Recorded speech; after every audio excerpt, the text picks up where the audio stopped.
Okay, my name is Jim Wharff. I'm past president of the 29 Palms Historical Society, past president of the First Class Miners Incorporated, which is a recreational mining organization with a membership base of 130 people.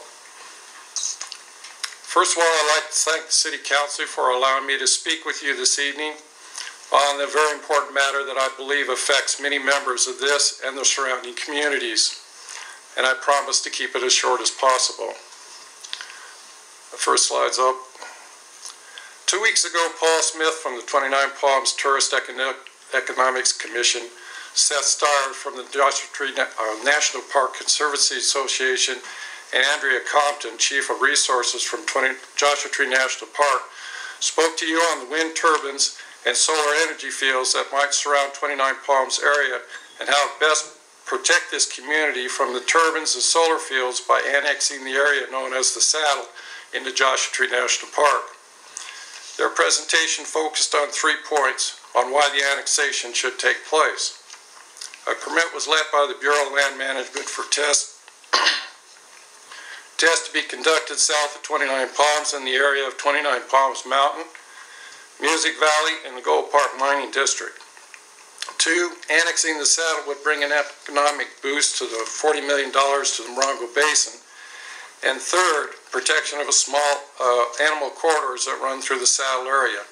I would like to speak briefly on these items and present to you a counter for each one of them. Can I have the second slide, please? I would like to start with the animal corridors. As you can see by the slide, there seems to be several routes that migratory animals take from Joshua Tree National Park to this end of the basin into the base and then points farther north.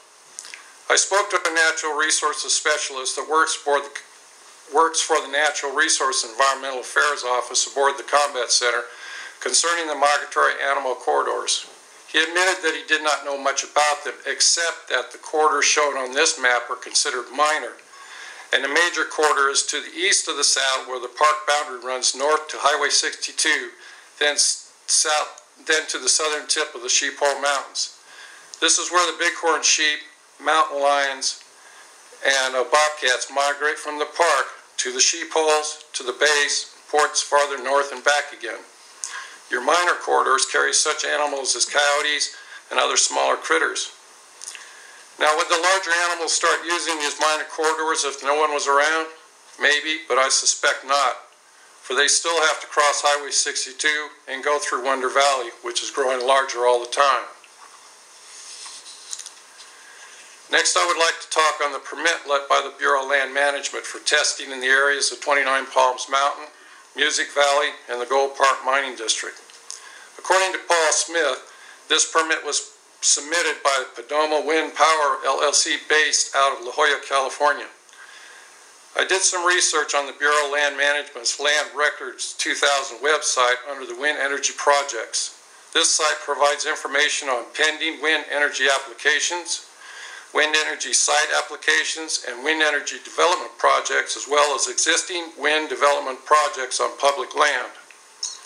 I found there is presently no, and I say again, no pending permits concerning wind energy development in this area.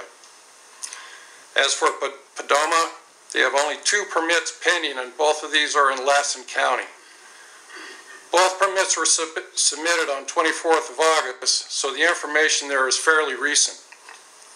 Now, I'm not saying that there's not going to be any more permits issued by the BLM for this area.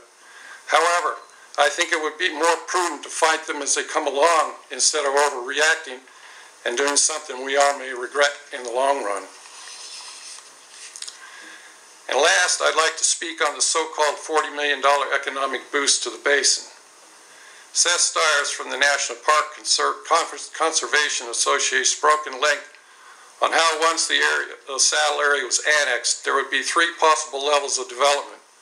The largest development would bring $40 million in revenues by increased tourist trade in the area. He did not say if this was annually or over 5 or 10 years. He spoke of a small visitor center, blacktop roads, a 100-site camping area, and improved trails and off-road routes.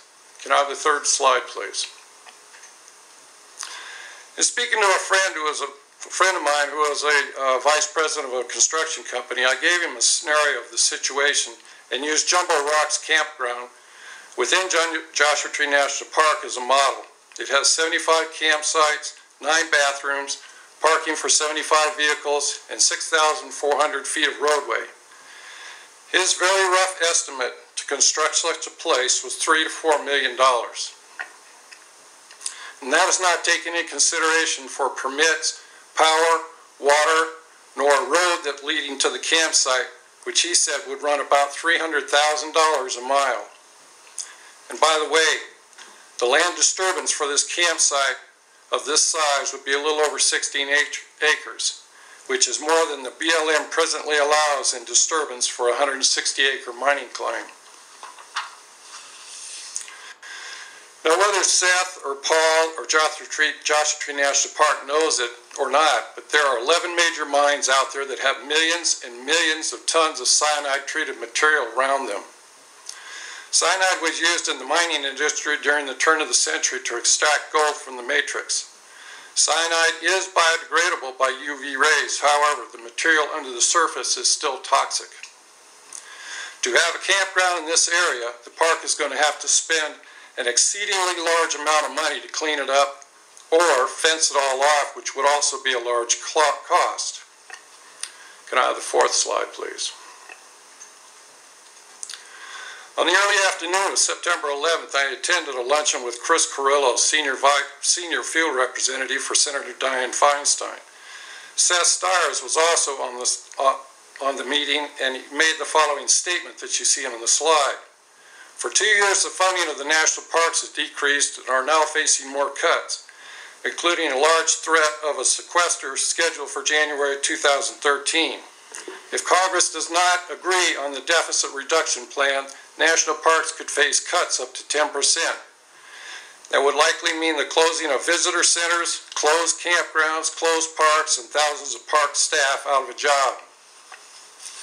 And yet Mr. Stiers stood before this city council saying they're going to build a 100-site campground that would cost $3 to $4 million. If they are facing such budget cuts, how they expect to build the infrastructure to get the tourists to come to this area. Now let's say the park does annex the saddle area, and due to the decreasing funds, the 100-site campground is not built, nor even a 10-site campground. How is the park going to handle the saddle with decreased funding and possible less rangers to patrol it? Can I have the 5th slide, please? The only way they can is to designate it as a wilderness study area, close off all the roads, keep the people out, and there it is. For the community, the loss would be the so-called $40 million, but also the revenue comes from the campers, the off-roaders, the hunters, shooters, and miners that spend the money in this community now. Gentlemen, I see this as a lose-lose situation for everyone, except for Joshua Tree National Park. In no way, shape, or form, no matter what level of protection they plan, do we believe the National Park System will allow us to keep our claims, hunt, shoot, or off-road as we do now in the saddle area if they acquire it. This is not only a matter of removing public land from the people, it is also a matter of freedoms. Right now, each and every person in this room has the right to get up and drive 15 miles east on Highway 62, turn right on Gold Crown Road, and drive 6 miles south into the heart of the Virginia Dale Mining District. There they have the freedom to set up a tent anywhere they choose, freedom to build a fire where they want, freedom to hunt, shoot, geocache, drive off-road on BLM established routes, which there are hundreds of miles of, walk anywhere they want, and have the right to look for gold or file a claim if they wish. And, of course, they have the freedom to go to Joshua Tree National Park. There you have the freedom to pay your $15 entry fee. You have the freedom to pay your camping fee. You have the freedom to set your tent up where they tell you to. You have the freedom to build your fire where they tell you to. You have the freedom to walk where they say you can walk and drive your vehicle anywhere they say you can. And you even have the freedom to go to the bathroom where they tell you to. Now there are 2 types of people who come to this area to recreate. The ones who go to Joshua Tree National Park And they're going to go there no matter if the saddle is part of the park or not. And then there are the ones who prefer to go to the saddle area because they are not restricted in what they like to do. In closing, I'd like to say that the 29 Palms Tourist Economic Commission and Joshua Tree National Park had an excellent opportunity to unite this community behind them by focusing their efforts only on the wind turbines and solar fields, and we all stood behind them, as no one in this community wants to see the wind turbines on the horizon.